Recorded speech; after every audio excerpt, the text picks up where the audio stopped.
May 11, 1858. Expanding borders. Minnesota was officially admitted as the 32nd state of the United States. This event marked a critical moment in the expansion of the nation and contributed directly to the political, economic, and social development of the Upper Midwest.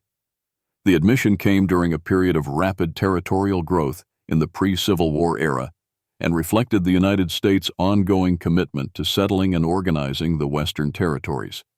The Minnesota Territory had been established in 1849, created from lands acquired in part through the Louisiana Purchase and subsequent treaties with Native American tribes. By the mid-1850s, the region had experienced a surge in European American settlement, driven largely by agricultural prospects and the desire for land ownership. As the population increased, so did the demand for formal statehood, which would provide greater representation in Congress and enable the local government to exercise more control over internal affairs. Minnesota's admission as a free state also had national implications.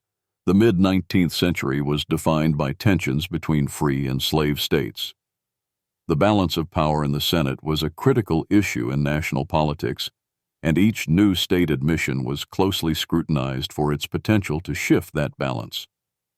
Minnesota's entry as a state that prohibited slavery contributed to the growing political divide between North and South, a divide that would culminate in the Civil War just 3 years later. Economically, statehood helped accelerate infrastructure development in Minnesota.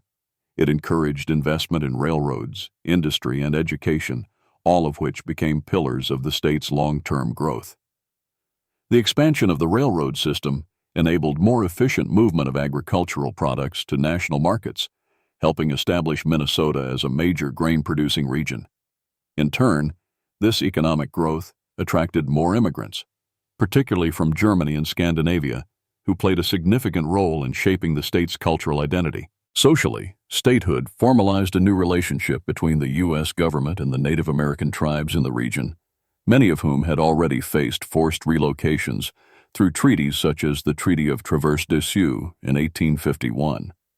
Minnesota's establishment as a state marked a further decline in indigenous land holdings and political autonomy, as state institutions prioritized Euro-American settlement and development. Minnesota's admission into the Union was not only a landmark in the geographic growth of the United States, but also a reflection of the complex political and social forces at play in the 1850s.